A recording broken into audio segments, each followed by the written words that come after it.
Sud Radio refait sa déco avec Maison Créative. Sandrine Debruyne. Bonjour Sandrine.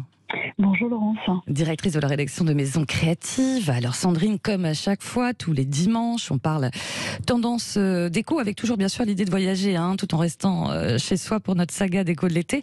Alors Sandrine, ce matin, une couleur qui va peut-être nous guider vers un style, une émotion, une destination. Vous nous donnez des indices un peu à la Agatha Christie comme dans les livres de Philippe Lecomte. Alors je serais peut-être pas aussi bonne que Philippe Lecomte, mais je vous dirais le violet, le parme. Et si je vous invite à plonger dans un océan violet, je pense que vous l'aurez tout de suite compris, ce matin, c'est un aller simple pour la Provence et ses étendues spectaculaires de lavande. Alors de juin à début août encore, les champs sont en fleurs, sous les rafales du Mistral, en fait, cette jolie symphonie de fleurs violettes au parfum enivrant, c'est une vraie merveille. Jean Giono disait que la lavande est l'âme de la Provence. Et c'est vrai que connue depuis l'Antiquité pour ses vertus calmantes et cicatrisantes, alors la plante attire chaque année des milliers de visiteurs. Elle séduit autant par son parfum très puissant quand même que par la beauté de ses champs évidemment. Ouais, c'est ça. Donc vous le dites, le parme et le violet, c'est des couleurs qu'on voit beaucoup en mode et notamment dans les vitrines. Donc j'imagine que c'est aussi une grande tendance en ce moment en déco, Sandrine. Oui, parce que c'est vrai que Laurence, la mode et la déco sont quand même souvent très liées. Alors le mauve, le parme sont des violets plutôt clairs qui sont synonymes de calme, de sérénité, de sobriété même. Alors plutôt romantique, ces nuances possèdent un côté super spirituel qui incite à l'introspection et stimule un peu la créativité. C'est bien de se poser l'été et de réfléchir un petit peu. Bah oui, c'est le moment. Ouais. C'est ça. En détail sur un luminaire ou sur des rideaux, on va dire que c'est tout un... Ou alors sur un linge de lit, c'est vrai que chacun a sa façon de jouer avec des teintes un petit peu poétiques. En plus, ces teintes se marient facilement avec d'autres couleurs froides, alors comme le bleu ou le vert.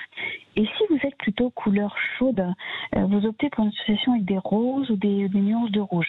C'est vrai que utilisé à petite dose, en fait, dans les pièces de la maison, le mauve et le parme vont permettre de donner une sensation d'équilibre et d'harmonie. C'est ça, l'harmonie, l'équilibre. Côté style, justement, comment vous pouvez définir un peu l'esprit provençal alors ?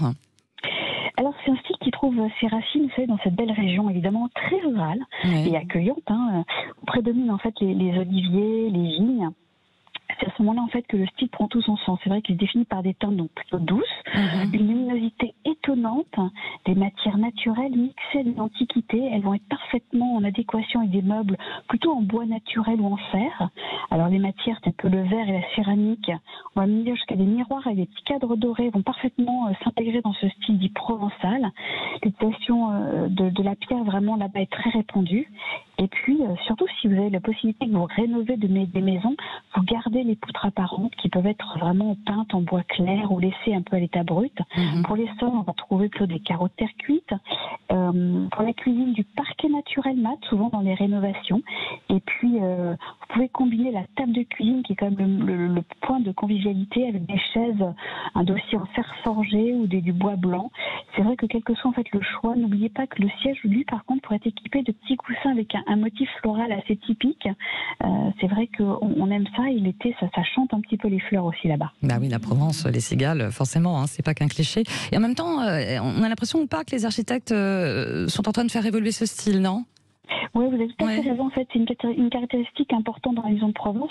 On voit justement l'effet un peu romantique en choisissant des cadres de fenêtres en ligne plutôt arrondies. On rappelle un petit peu, c'est des maisons d'antan. Elles sont équipées de volets intérieurs, évidemment, pour obscurcir rapidement et facilement les pièces, parce qu'il peut faire très chaud. Et vous le dites à l'instant, on a des architectes hyper doués, comme par exemple Pierre-Olivier Brèche, pour ne citer que lui, qui vont plutôt restituer l'aura des mâts, en fait. Ils travaillent avec des matériaux locaux, de la pierre blanche. On va plutôt retrouver des volumes très épurés. On va dessiner des perspectives plus contemporaines. J'ai envie de vous dire que vu le temps qui passe assez vite, allez, pour une fois retrouver vite sur nos réseaux sociaux les très jolies photos qu'on va poster sur Sud Radio et puis sur le magazine en kiosque actuellement, on est en Provence aussi pour le coup. Merci beaucoup Sandrine et puis on se retrouve dimanche prochain pour un autre voyage déco.